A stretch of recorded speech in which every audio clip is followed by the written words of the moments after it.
Go. Bonjour pour la troisième fois, mon père. Bonjour Cosette, oui, pour la troisième fois, comme tu dis. Effectivement, c'est une cata aujourd'hui. On va Mon tenir Dieu. bon. On va tenir bon. C'est peut-être qu'il y a tellement d'obstacles parce que ce qu'on a à dire est important, qui sait? Qui sait, hein? Voilà. On est contre nous. Oh là là, la connexion saute, les ordi s'éteignent, on ne sait pas ce qui se passe, Je comprends mais pas non plus. on persévère. On va y Voilà, arriver. on va y arriver. Donc, on voulait parler aujourd'hui de l'importance du présentiel dans les C'est pour liens ça de que ça vie. saute. C'est qu'on n'est pas en présentiel. C'est pour ça que ça saute. Mais aussi souligner que les virtuels a ses bénéfices aussi. Oui, il y en a, heureusement. Donc, on avait discuté les autres deux fois et au niveau du troisième sur l'expérience dont tu parlais avec les petits singes. Oui. Tu veux que je la réexplique? Donc, Écoute, si ça saute, on abandonne. oui, oui, c'est tout. En fait, effectivement, j'avais soulevé cette expérience parce que il me semble, pour ma part en tout cas, que le fait de ne plus avoir de contact, de ne plus échanger, de ne plus avoir ces hugs, ça joue énormément sur notre santé, sur notre psychologique, sur notre immunité, sur un tas de choses dont on, je pense, ne fait pas forcément attention, ou en tout cas, peut-être qu'on l'ignore. Il y a peut-être des gens qui ne le savent pas, mais ça a un gros impact sur nous quand même au niveau physique, de ne pas se voir, de ne pas se prendre, de ne pas échanger énergétiquement. Oui. Et donc, j'avais donné effectivement l'expérience des petits singes quand j'avais suivi mes cours en psycho. On nous avait expliqué qu'il y avait des bébés singes. Et donc, dans une cage, on avait mis des bébés singes avec une maman en fer qui donnait à boire. Et dans une autre cage, il n'y avait pas de nourriture, mais c'était une maman toute douce, plein d'amour et qui donnait de l'affection. Et donc, l'expérience était de voir malheureusement qui allait mourir. Et, et ce sont les petits singes avec la maman en fer qui donnaient à manger, qui sont morts. Et l'expérience veut montrer qu'effectivement, il est essentiel et vital de se voir, de se toucher, mais vraiment en présentiel. C'est vraiment important, c'est vital à notre santé, à notre vie. Et donc, ça impacte énormément de choses chez l'être humain aujourd'hui. Oui, et on va dire non seulement pour notre bien-être, mais aussi pour la construction des relations, n'est-ce pas? Et donc, justement, dans toute la première partie, depuis que j'ai ouvert ces canaux YouTube, on discutait avec toi et avec d'autres amis de partout dans le monde sur la crise étant une opportunité, n'est-ce pas, pour revenir à l'essentiel, pour faire fleurir la créativité, pour trouver la meilleure façon de vivre et aussi nous montrer notre résilience à nous tous. Et maintenant, on est comme dans une deuxième étape où on se pose beaucoup de questions par rapport à l'avenir et comment on va travailler. Mais pour moi, personnellement, c'était une profonde découverte de voir d'ailleurs combien ces liens présentiels me manquaient parce que j'étais connectée tout le temps, aussi bien pour les travails que pour les privés. Mais effectivement, ce n'est pas la même chose et mon cœur explose de joie de revoir mes amis en chair et en os et de se prendre dans les bras et de partager des moments un vrai, de chez vrai. Et donc, ça, c'est un aspect. Et j'ai vu aussi beaucoup d'amis, comme tu disais, cet impact psychologique, moi y comprise, de se sentir isolé et de ne pas avoir cette liberté de formuler sa vie autrement. Donc, un aspect était de pouvoir revenir à l'essentiel et un autre aspect est maintenant de mettre en pratique ces leçons apprises, ne pas retourner, n'est-ce pas, dans un rythme qui peut-être ne nous convient pas, et de rester en contact avec notre intérieur et de vraiment travailler les liens avec les relations humaines, que ce soit au sein du travail ou au sein de notre vie privée, notre vie sociale, culturel, il est très important de, je pense, revenir aux choses qui nous rendent humains. Ouais, aux vraies valeurs, je pense, hein. Effectivement, le côté positif nous amène à, comme tu as dit, à voir notre intérieur, à se remettre en question, à la résilience. Et ce côté-là est très beau, c'est de revenir à ses valeurs. J'ai envie de dire de se regarder à l'intérieur, de voir ce qui est très important pour soi, d'observer que cette pandémie nous a quand même permis de se retrouver en famille, de pouvoir partager des choses qu'on ne partageait plus parce qu'on est pris euh, dans cette course à la consommation, dans cette course à travailler non-stop. Et au plus on consomme, au plus on travaille, et puis on ne s'occupe plus de rien, on s'oublie soi, on s'oublie de... Oui, on oublie tout en fait. La relation, la vraie relation est oubliée, donc on n'est plus que dans le faire et pas dans l'être. Après, le côté... Et même comment nous nous nourrissons, non? Parce que j'avais enregistré aussi des Oui, conversations sur comment nous nous nourrissons. Et la grande conversation de retrouvailles avec mes amis aussi porte, en vrai, hein, porte sur qu'est-ce que nous consommons, en fait. Qu'est-ce que nous mangeons? Parce que l'industriel est en train de tuer nos corps. oui, Et donc, exactement. on prend plus le temps de cuisiner euh, parce que la journée est à 24 heures et qu'on essaye de... Mais finalement, quel prix nous payons, n'est-ce pas, pour ce temps qui est si précieux? Donc, il faut les gérer autrement, je pense. Moi, je compte ne pas oublier ces leçons, mais on va aller à un petit peu plus spécifique dans l'importance des relations en tête-à-tête et les bénéfices qu'on peut en tirer des relations virtuelles. Donc, pour citer un travail, parce qu'on a pris le temps de revenir, on cherchait les bons sujets et aussi on a lu un petit peu.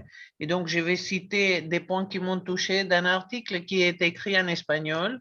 Et donc, j'ai des points de référence pour qu'on en discute. Pour ceux qui parlent espagnol, ils peuvent aller les lire au complet.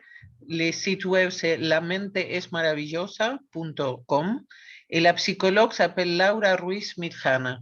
Donc, comme ça, on donne les crédits à qui est dû. Et donc, les points de son article est que les rencontres en tête-à-tête, mais en tête-à-tête, ça ne veut pas dire à deux. Hein. Donc, en vrai, en chair et en os, favorise en fait les interactions sociales.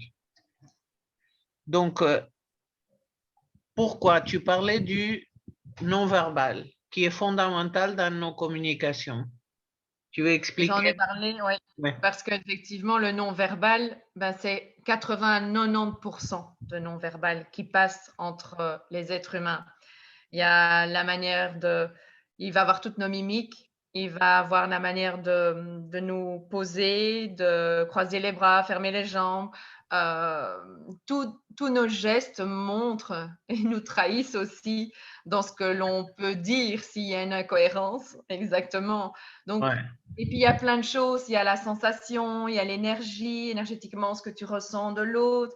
Il y a des gens, tu ne comprends pas pourquoi, tu vas tout près, tu dis, oh, ça, enfin, il y a plein de choses qui se passent dont on n'a même pas conscience, mais qui donnent plein d'informations. Et c'est très peu de verbal finalement. Et donc, d'où l'importance d'avoir la personne devant soi. Et je trouve surtout en psycho, surtout moi qui travaille en psycho, je le fais aussi à travers l'ordinateur, hein, mais c'est quand même pas la même chose que quand tu as la personne devant toi, parce que quand tu as la personne devant toi, tu peux voir les incohérences entre ce que la personne dit et son comportement physique.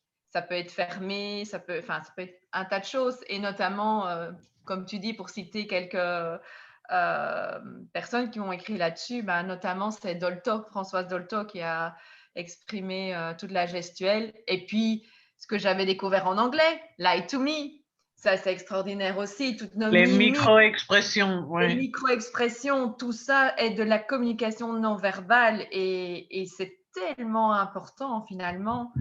Et on ne sait pas à travers un écran. Et on ne voit pas de la même manière. On ne sent pas de la même manière. C'est différent, n'est-ce pas? Oui, Dans cet article, donc c'est Psy parlait de l'importance du regard. Parce aussi. que quand tu connectes les regards en vrai, il y a comme déjà un fort lien d'empathie. Parce que comme tu dis, quand on peut lire sur la gestuelle, tous les non-dits, mais on établit un rapport et moi je pense que les regards profondément, vraiment, établit un rapport d'intimité qui est perdu avec les virtuels. Oui, aussi. Tout à fait. C'est hyper important, hein. Moi, Oui. j'ai besoin de regarder dans les yeux. Et c'est vrai qu'ici, ben, voilà, c'est pas la même chose que quand on se voit et on n'a pas la même sensation ni la même lecture. Non, et puis j'ai remarqué la plupart des gens se regardent eux-mêmes. Non, moi, je te regarde. Non, Je non, moi je te regarde aussi, mais de temps en temps, on check, quoi. On n'a pas dans la communication habituelle, sauf si on sort un miroir. Donc, peut-être cet effet miroir de l'autre, justement, est Mhm. perdu quelque Oui, part. c'est vrai, cet effet miroir de l'autre est hyper important puisque chaque personne qu'on rencontre va nous renvoyer un miroir, tant positif que négatif de toute façon, mais nous renvoie quelque chose et l'impact ne sera pas la même à travers un ordinateur qu'en présentiel. Je Oui, et je pense au niveau du travail, peut-être pour les sortir un petit peu du perso, il y a, il y a justement une incapacité ou une déconnexion entre l'équipe de travail et la hiérarchie, justement parce que ces moments sont perdus et donc on ne se rend pas compte du ressenti d'une équipe et des individus. Et donc ça peut provoquer vraiment des fractures qu'il faut mieux traiter avant. Et donc, peut-être une formule comme la plupart des sociétés commencent à proposer maintenant. Il y a des groupes de discussion sur qu'est-ce qui conviendrait à l'un ou l'autre. Et en tout cas, dans mon entourage, la plupart des gens vont combiner. Donc, ça s'appelle un hybride maintenant. Avant, c'était du blended learning. Maintenant, ça sera pour les travails en hybride avec des moments en présentiel où, pour favoriser la présence de toute l'équipe, et donc des moments distanciels, on va dire, ou des journées, donc 2 jours en présentiel, 2 en distanciel ou 3 et 2 sur une semaine des 5 jours. Euh, Ce qui permet vraiment de gérer cet équilibre beaucoup mieux, je pense. Ouais, ouais.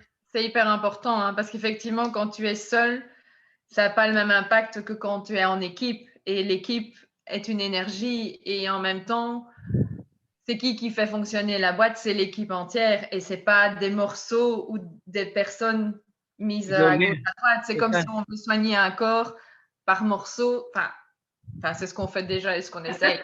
En même temps, c'est pas cohérent. Et c'est là l'incohérence. Enfin, je ne sais pas, on Ouais, est pas des morceaux. Une équipe, c'est pas un morceau. non. Et puis, ce que moi j'ai remarqué quand même, c'est les gens qui sont toujours travaillent maintenant toujours à travers l'ordinateur, perdent des pulsions de vie, mais c'est horrible, c'est horrible. Ils sont complètement amorphes, il n'y a plus d'envie, il n'y a plus rien. C'est vraiment cette pulsion de vie qui n'est plus là, quoi. Parce qu'on est toujours que face à un ordinateur. Et de là, je pense l'importance de gérer pour sa propre vie un bon équilibre, Oui. parce que dans mon cas, Moi, moi j'aime bien le fait de pouvoir donner des cours à distance parce qu'il n'y a pas, particulièrement pour ma situation physique, il n'y a pas l'effort physique du déplacement. Je peux gérer mes cours autrement et me reposer entre les deux. Aujourd'hui, tu le sais, c'est un jour où ma nuque tire particulièrement et ça fait mal. Donc, on peut faire ceci parce que c'est virtuel, parce qu'autrement, j'aurais pas pu me déplacer aujourd'hui. Et j'ai Mhm. d'ailleurs dû annuler d'autres compromis pour aujourd'hui. Donc, cette flexibilité me plaît. Oui. Maintenant, ce que j'ai remarqué après presque 2 ans avec une bulle très réduite, on va dire, c'est ma joie profonde en revoyant mes amis. Donc, je n'avais pas réalisé à quel point les présentiels, tu vois, l'oxytocine et tout le reste qui se dégage, et ces regards empathiques, se rentrer vraiment en se regardant, Oui, c'est ça. embrasser, ça m'avait beaucoup manqué, et la culture aussi. Et j'ai consommé la culture pendant toute cette période. Je l'ai fait à travers des abonnements, des musicals, du ballet, des concerts. Mais la semaine passée, j'ai été voir l'expo des Banksy à la Grande Place. Ah, extraordinaire. J'adore. Et, et d'un autre côté, j'étais avec une autre amie écouter une bande jouer du jazz live. Et curieusement, c'était bon, il y a un ami qui joue dans cette bande, mais j'étais tout au long, on voyait les musiciens et les chanteurs qui disaient c'est notre reprise ensemble, et tu sentais la joie pendant qu'ils jouaient. Bon, toujours ils se lancent des regards pour s'accorder, mais là, il s'est passé quelque chose de plus profond, ils se regardaient, ils souriaient, et c'était ce que tu dis, hein, ils revenaient à la vie et on les voyait. Et en même temps, ça nous remplissait, nous, en tant que spectateurs, de quelque chose de tellement humain que je me rends compte qui m'a beaucoup manqué. Oui, oui, c'est clair. Et c'est ça, hein, comme tu dis, les pulsions de vie, on les perd. Tu disais, voilà, j'avais besoin, je me sentais plus en joie. Mais c'est vraiment ça, les gens ont complètement perdu et tout ce qui nous faisait du bien était complètement, voilà, n'est plus autorisé. Maintenant, ça revient et on voit à quel point, bien, c'est important au niveau vital, au niveau échange. Et j'ai envie de rebondir sur ce que tu as dit avant, de trouver son juste équilibre, justement, parce que ça, je pense que c'est un point essentiel au-delà de notre réflexion par rapport à Oui. l'ordinateur. Mais du coup, je ne sais plus ce que j'allais dire par rapport à ça. J'ai dit de trouver entre les temps d'écran et les temps de vie, mais aussi notre propre équilibre intérieur avec la culture et autres activités. Ouais. Tu De sais, retrouver, oui, voilà, justement, ce juste équilibre et de ne plus courir à travers cette surconsommation et à travers quelque chose qui nous emprisonne finalement, mais de trouver le temps de pouvoir profiter des bonnes choses, comme tu dis, de la famille, des amis, de prendre le temps de bien cuisiner. Parce que j'avais remarqué, en tout cas moi, c'est que quand tout ça a été supprimé, les gens qui avaient du mal à pouvoir s'introspecter ou étaient déjà dans des blessures ou des traumas ou des difficultés, n'ont fait que compenser dans tout ce qui était nourriture, alcool ou augmenter leur violence. Enfin, ça a amené beaucoup de problèmes, effectivement. Et le fait de pouvoir ressortir de là, de pouvoir un peu revivre et se retrouver entre amis, faire des sorties de musique, des sorties voilà, culturelles et autres, est hyper important. Mais vraiment. mais je pense que je t'ai raconté ça un moment. Et moi, j'ai bien vécu les confinements. Au début, j'avais un petit peu peur de qu'est-ce que c'est coronavirus, etc. Mais petit à petit, je me suis installée dans un OK, esprit critique, mon bien-être. Et donc, ça m'a fait beaucoup de bien d'avoir tout ce temps pour guérir vraiment et pour recommencer petit à petit à lire, oui, à cuisiner, à toutes ces choses-là. Mais l'autre jour m'est arrivé une chose, on était avec trois amis sur une terrasse et on est allé manger dans un super restaurant. J'avais cette joie qui explosait de l'intérieur, tu vois, mais j'étais dans les moments, c'est vécu, j'étais raconté, on était en terrasse, il Oui. pleuvait, c'est la Belgique, donc les parasols géants ouverts, il y avait des appareils pour nous réchauffer. La serveuse nous avait amené des couvertures et la nourriture était délicieuse. Et on passait tellement un bon moment en parlant des musiques, des références culturelles, voilà. C'était un petit peu identitaire aussi parce que c'était un groupe mélangé argentin-italien. Et donc, ça ramenait un peu la joie de vivre. Et Ouais. j'étais tellement contente qu'une de mes amies me dit, mais on dirait que tu es amoureuse. Et j'ai dit, mais je suis amoureuse de la vie. Ouais. Bon, et il y a eu ces moments. Et après, on s'est revus la semaine passée. Cette amie me dit, mais je croyais que tu faisais semblant, quoi. Tu vois? Ah Donc, oui. elle a dit ça comme une blague. Et moi, j'étais surprise. Et c'est pas méchant, hein, mais elle a dit, je croyais que enfin, pour marquer les coups, quoi, que tu exagérais les moments. Et j'ai dit, non, non, c'était tout à fait mon ressenti, mon vrai ressenti. Et donc, il était intense pour moi parce que j'ai vraiment senti, mais quelle joie d'avoir des amis, quelle joie de manger C'est hyper sain et d'être bien, d'être enfant. Et on voyait la terrasse était pleine, les gens s'amusaient, c'est comme ces goûts repris. Donc, ça m'a fait un bien fou. oui, c'est sûr. C'est- Donc, c'est tout à fait ce que tu dis, hein, oui, je ne sais pas si c'est équilibre, équilibre c'est sûrement les mots, mais aussi j'entends ce que tu dis, un certain rythme. Oui, moi je trouve. Enfin, chez moi, c'est ce qui a été très marquant, c'est le rythme. Je n'arrêtais jamais. Donc, Ouais. je ne prenais jamais le temps de rien. Même le dimanche, le seul jour où j'étais en congé, eh ben, je nettoyais, je faisais un tas de choses. Et en fait, la journée passait et je ne profitais de rien, même avec enfin, avec mes enfants. Rien du tout, on ne faisait que ça. Et pour finir, on rentre dans un rythme où tu fais attention à rien et tu ne fais même plus attention à toi-même. C'est Et ça, donc, effectivement, moi, la première pandémie, enfin, le début a été une délivrance pour moi et où ouais. j'ai commencé à reprendre goût, j'ai envie de dire, à la vie, à la vraie, C'est ça, mais c'est ça, d'avoir plein d'échanges. En plus, il faisait super beau à ce moment-là, donc c'était très gai, de prendre du temps pour moi pour aller courir, et je réalisais à quel point je courais après quoi finalement? Après c'est quoi? ça, c'est ça. Après, moi, ça devient très long parce que je suis très sociale et donc ça a été quand même très difficile. Ceci dit, je ne me suis pas privée non plus et comme tu dis, avec une bulle voilà, plus Élargi. restreinte, mais en même temps, tellement plus riche parce qu'elle est peut-être, en tout Ouais, cas pour ma part, était beaucoup plus sincère. Tu ne vas pas dans tous les sens, c'est ça, c'est ça. donc tu gardes ceux qui sont vraiment importants pour toi. Mais dans la réflexion, Sylvie, il y a un point, hein, quand tu as dit vraiment en courant tout le temps et en faisant, on cache parfois des blessures, des cracks, des Oui, choses dont on a besoin de compenser. Et alors là, pour beaucoup de gens, ce rythme ralenti est difficile. Donc, que faire dans ces cas-là? c'est une bonne question. Mais le problème, c'est que ces gens-là, en général, ne viennent pas forcément.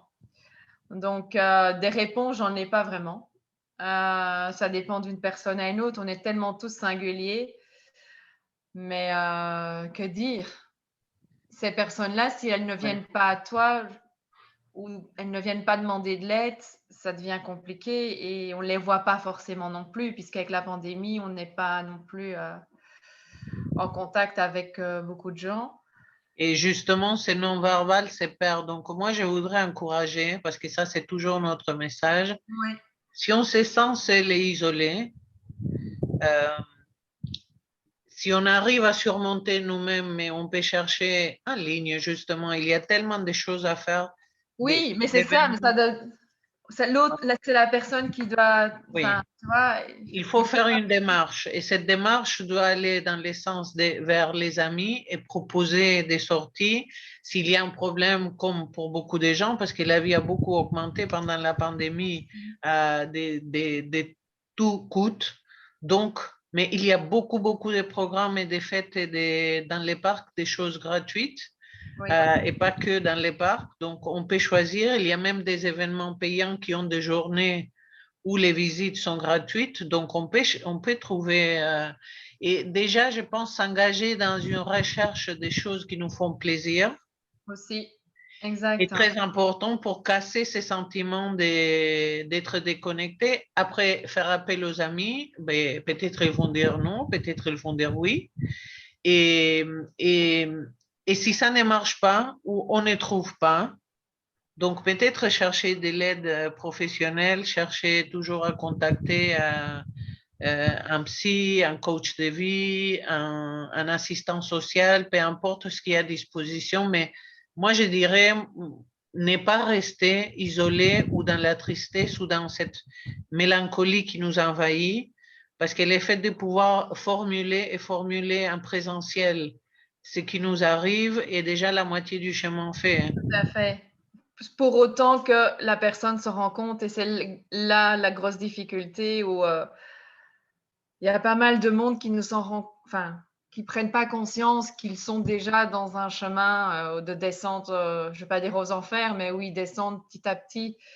Et donc voilà, ou alors j'invite effectivement les conjoints ou les gens qui sont proches d'eux de peut-être interpeller.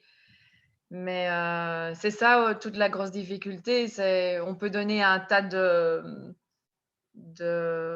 solutions, mais après, effectivement, ça dépend s'il en a conscience et puis il faut faire le pas. Mais tu as C'est ça raison, la démarche. 50% déjà de faire la démarche, c'est 50% de guérison. Ça, c'est une certitude.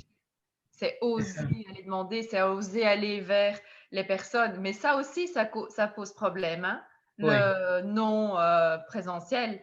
c'est C'est ça. comment faire parce que du coup, on a peur d'aller au contact vers les gens, on a peur de.